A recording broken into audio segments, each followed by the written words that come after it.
ஒரு ஆணுக்கு general ruling என்ன, ஒரு ஆணுக்கு இரண்டு பெண்களுடைய பங்கு ஒரு ஆணுக்கு கொடுக்கப்படுது. ஏன் அவருக்கு இரண்டு பெண்களுக்குன்னா, பெண்களுக்கு வாரிசு உரிமையிலும் சொத்து கொடுக்கப்பட்டாலும் அவர்களுக்கு எந்த விதமான பினான்சியல் ஆப்ளிகேஷனும் பெண்களுக்கு அல்லாஹ் தரவில்லை.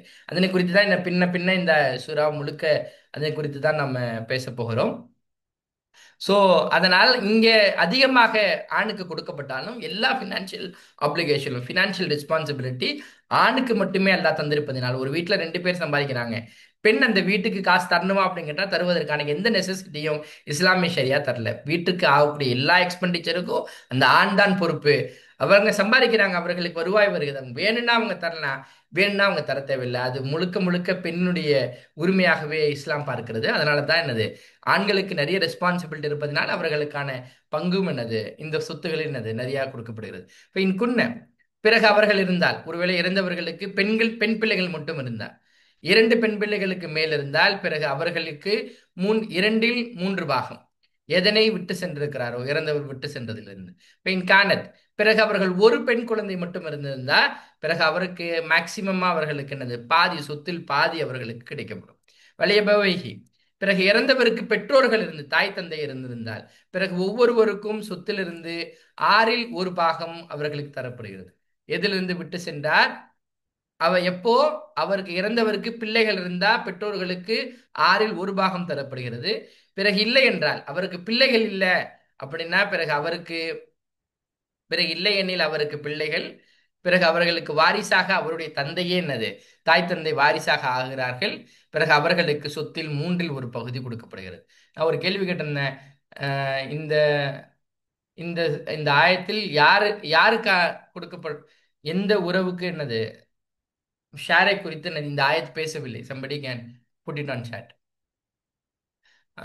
அபாஹு நெருங்கிய உறவினர்களுக்கான எந்த உறவுக்கு இந்த ஆயத்துல சொத்தினுடைய பங்கை குறித்து பேசவில்லை.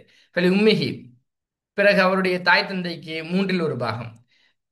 பிறகு இருந்தால் அவருக்கு சகோதரர்கள் இருந்தால், ஒருவேளை இறந்தவருக்கு சகோதரர்கள் இருந்தால் அவருடைய பெற்றோர் அவருடைய தாய்க்கு மூன்றில் ஒரு பாகம் தரப்படுகிறது.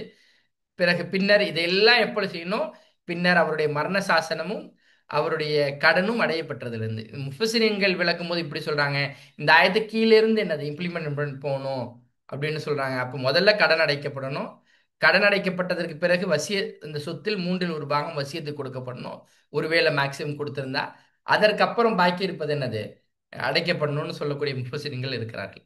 அவு இப்போ ஏன் இந்த நம்பர்ஸ் தான் ஃபாலோ பண்ணணும்னு யாருக்கேனும் என்னது டவுட் இருந்துச்சுன்னா, கலாலா குறித்து அது ஒன்று ஆயத்து இருக்கிறது. வேற சம்படி பரீசத்தன், இது சட்டமாக இருக்கிறது, உங்களுடைய தந்தைகளும் சரி உங்களுடைய பிள்ளைகளும் சரி, நீங்கள் அறிய மாட்டீர்கள் யார் உங்களுக்கு மிக நெருக்கமானவர்களாக இருப்பார்கள் உங்களுக்கு பலனளிப்பது. நீங்க ஒருவருக்கே என்னது உங்களுக்கு நாலு பிள்ளை இருக்கு, ஒரு பிள்ளைய ரொம்ப பிடிச்சிருக்கு, அந்த பிள்ளைக்கே எல்லாத்தையும் தரேன், பாக்கி மூணு பேரை நான் விட்டுறேன்னு உங்களால என்னது உங்களுடைய மன இச்சைக்கு நீங்க என்னது செயல்பட முடியாது. உங்களுக்கு நினைக்கலாம் அவர் தான் ரொம்ப பொறுப்பானவராக, அவர் தான் நமக்கு பலனளிப்பவராக, நமக்கு பிறகு இந்த குடும்பத்தை காப்பாற்றுவராக இருப்பார்னு நீங்க நினைக்கலாம். பட் ஆனால் என்னது அவர் எப்படியெல்லாம் மாறிடுவான்னு உங்களுக்கு தெரியாது.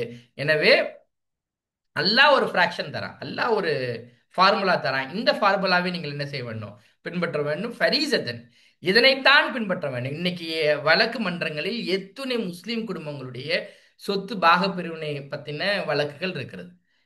இந்த ஷரியா ரூலை விட்டு விட்டு இந்தியன் கான்ஸ்டிடியூஷன் சொல்லக்கூடிய அந்த ரூலில் இருந்து எங்களுக்கு பாகப்பிரிவினை பண்ணித்தாங்க, எங்களுக்கு சம பங்கு வாங்கித்தாங்க, அப்படி இப்படின்னு எத்தனை வழக்குகள் இருக்கிறது. இத்தனை தெளிவாக இந்த ஷரியா ரூல் பத்தி அல்லாஹ் பேசியதற்கு பிறகும் வழக்காடு மன்றங்களில் எத்தனை ஆண்டுகள் என்னது கழிக்கிறது, எத்தனை ப்ராப்பர்ட்டி அன்செட்டில்டாவே டிஸ்பியூட் ரிசார்ட்டே ஆகாம, ஒரு ஒருமித்த கருத்துக்கே வராம பல ஜெனரேஷனாக எனது ஐடியலாகவே எத்தனை அசெட்ஸ்கள் என்னது வைக்கப்பட்டிருக்கு. நிறைய ஆடிட்டர்ஸ்ட பேசுறீங்க, அவங்க இதனை தான் புலம்புகிறாங்க. இவ்வளவு தெளிவாக ஒரு ஃபிராக்ஷன் சொன்ன பிறகு இதனை ஏன் பின்பற்றணும்னு அல்லாஹ் எங்களுக்கு ஒரு ஃபார்முலா கொடுத்துருக்கான். நாங்க அந்த ஃபார்முலாவை என்னது பின்பற்றுகிறோம். இதை நீங்கள் பின்பற்றி தான் ஆக வேண்டும். ஃபரீசத்தன் சட்டமாக இருக்கிறது அல்லாவிடமிருந்து. நிச்சயமாக அல்லாஹ் இருக்கிறான் நன்கறிந்தவனாக, மகா ஞானமிக்கவனாக. somebody can present as people have rightly said, என்னது ஒய்ஃபை குறித்த செய்திகள் வரவில்லை. அதை குறித்து இன்ஷால்லா அடுத்த ஆயத்தில் மிக எலாபரேட்டா பேசுது. ஒருவேளை இறந்தவன்னா ஆண் மட்டும் தான் இறக்கணுமா, பெண் இறக்க மாட்டாங்களா? பெண் இறந்துட்டா அவருடைய ஹஸ்பண்டுக்கு என்ன பாக்கி இருக்கிறது என்பதை குறித்தெல்லாம் இன்ஷால்லா நாளைய வகுப்பில் காணலாம். somebody can present it for the day. Yeah, Yusuf, please.